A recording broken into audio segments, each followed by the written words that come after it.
Занга Академи. Чадвараа хөгжүүл, ирээдүгээ бүтээ.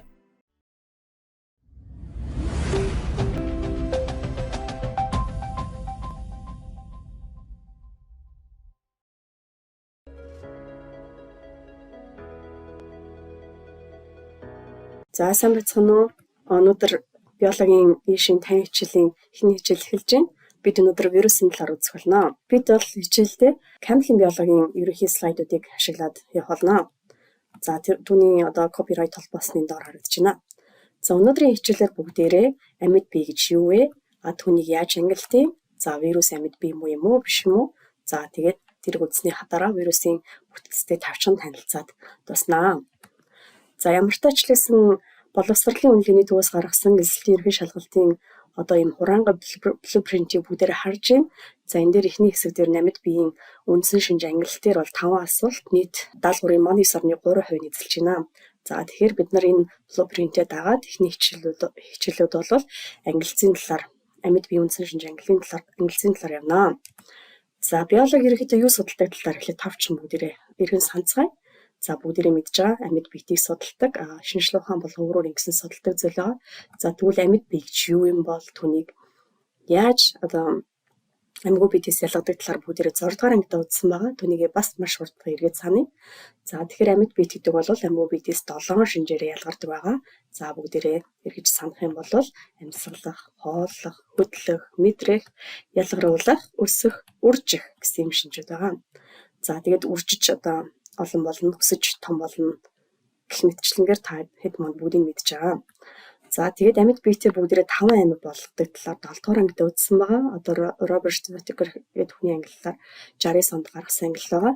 Entomormal, Moog, Protist буюу нэгснүүд, Monera буюу бактери гэсэн юм 5 амьд болж байгаа. Бид бас энэ талаар цааш дэлгэрэнгүй үзнэ. За тэгвэл вирус энэ 5 амьд орох юм уу, орохгүй юм уу? Эсвэл тустай юм уу, амьд юм уу, амьгүй юм уу гэдэг талаар бүгдээрээ ярилцъя. За бидний сурагчдын дээр бол вирусыг амьд болон амьгүй биетийн завсрын шинжтэй гэж утсан байгаа. За тэрний юунаас олж ийн гэхээр ямар ч үс эхлээд вирус маань хор гэсэн латин үгнээс гаралтай. Түрүүчийн тэр амьд амьгүй гэж маргалдаад байгаа шалтгаан юу юм гэхээр бие тааж амьдарч чаддгүй байх нь. Заавал ямар нэгэн эзэн эс болж түүний процессыг ашиглаад өөрийнхөө өсөж үржих үйл ажиллагааг явуулж өөрийгөө ховж олон болгодог байх нэ. Тийм учраас өмнөх түрүү ярьсан 7 шинжийн зарим нь байгаа зарим нь байхгүй учраас амьд болон амьгүй биетийн завсрын шинжтэй гэж үздэг байх нэ. За тэгээд эзэн эсээс гадна үржиж олшрох бодис солилцоо явуулах бол чадваргүй байж байгаа. За тэгээд зарим зүйлүүд нь хавдар үүсгдэг байх нэ. За түүний биеийн хэмжээг бусад бактери эстэй харьцуулж тавьсан зураг байна. За вирус энд нэг бактериофаг вирусын зураг харагдаж байна. За түүний хажууд нэг жижигхэн бактери иймэрхүү хэмжээтэй харагдаж байгаа бол хажууд нь эсийн нэг юм жижигхэн хэсэг нь нэлийн бас гайгүй том байна. За эсийн бүүн бас харагдаж байна. Тэгэхээр вирусыг бол бид нар жирийн нүдээр харж чадахгүй, гэрлийн микроскопоор харж чадахгүй, заавалж электрон микроскопоор томруулж маш олон дахин томруулж судалдаг байх нэ. За анх бол Ивановский гэдэг хүн 1892 онд тамхины навч цоохорт хүчнээр үйлчилсэн навчнаас олж илрүүлсэн байх нь. За тэгээд 1899 онд энэ хүн вирус гэдэг нэр томьёог түрүү нөгөө хор гэдэг үгнээс гаралтай гэдээ үзсэн тийм шинжлэх ухаанд оруулсан байх нэ. Одоогоос 120 хэдэн жилийн өмнө тэгэхээр вирусыг нээж шинжлэх ухаанд нэр томьёог оруулсан болж таарж байна. За тэгээд бүх амьд биетийг хүчлүүлдэг. Өөрөөр хэлэх юм бол түрүү чи ярьсан амьтныг, ор хүнлийг, хүнийг тэрийг хүртэл хүчлүүлдэг болж таарж байна. За хүний ДНТ гэж бид нар зөндөө олон сонсч ирсэн ДНТ юм давхар юм онцлогтой байж байдаг. За тэгэх юм бол вирусын бас нэг юм онцлог шинж нь гэвэл зарим вирус ДНТ агуулдаг, зарим нь зөвхөн рибонуклеин хүчил буюу RNA агуулдаг байх нэ. За тухайлх юм бол энэ дээр тамхины вирус харагдаж байна. Энэ дээр нь бол ерөнхий схем зураг нь доотлолт нь болохоор электрон микроскопоор авсан зураг байна. За энэ бол удамшлын мэдээлэл нь RNA юм байна. За дараагийнх нь аденовирус байна. Коронавирус үеэр бүгдээрээ аденовирусын юуг ашигласан вакцин гэдэг нэлийн бас сонсч байсан. За тэр вирус бол ДНХ-тэй байх нь. За дараа нь томоогийн вирус гэж байгаа. Инфлюенза гэдэг. Бас сүүлийн үед томоогийн халдвар гэдэг үйл бас их тархдаг шүү дээ. Одоо тэгэхгүй вакцинаас хийгдэн. За тэгэхээр энэ бол вирусын гаралтай байх нь. За энэ вирус маань РНХ-тэй байх нь. За тэгвэл хамгийн сүүлд нь бактериофаг бол ДНХ тэгээд ийм 4 жишээ бүгдээрээ харлаа. За одоо ерөнхий бүтцтэй нь бүгдээрээ жоохон танилцъя. Вирусын тэр ДНХ нөө РНХ нөө тэр удамшлын мэдээллийг хүрээлж байгаа уургийн бүрхүүлийг бүгдээрээ капсид гэж нэрлэдэг байна. За капсид нэм олон янзын хэлбэртэй гэж болно. За эдгээрээс гадна вирус өөрийн гэсэн одоо уураг болон гликопротеин агуулдаг энэ гадна талаар байгаа энэ чирнэлийн өнгөтэй хэсгүүд бол гликопротеин ахнэ. Нүрс ус уурын нийлмэл бүтэцтэй ийм бүртлээдэг ахнэ. За энд бактериофаг гэдэг вирус харагдаж байна. Ер нь бол яагаад бактериофаг гэж байгаа гэхээр бактерид халдварладаг вирус ахна. Товчонд бол. За капсидын бүтц нь бол нэлээд нийлмэлэдэг. Тэгээд анх Escherichia coli буюу гидснээс авах зэрэг бактериас илрүүлсэн бахна. За та нар дурын эмийн санд ороод бактериофагийн талаар ийм гарын авлага хэрвээ одоо байгаа бол тэрийг нь олж хараарай. Ямар халдвар үед яаж удаг гэж нь яагаад энийг одоо хатаг гарсны дараа ч юм уу гараад ивэл ч юм уу хэвээр вэ гэдэг дээр биологийн үүднээс өөрсдөндөө хариулт олж авах дорой мэдээж хэрэг ямар нэгэн ийм бэлтгэмжлэг бол заавалчгүй хэмжээнд зараар авах хэрэгтэй. Тэгэхээр энэ маань бактерийг одоо устгадаг, бактери халдварладаг вирус байна. За бактериофагийн одоо халдварлаж байгаа үндсэн эсхнийг бүгдээрээ энэ дээр харцгаая. Тэгэхээр нэг эзэн одоо бактери дээр вирус маань очиж суух нь.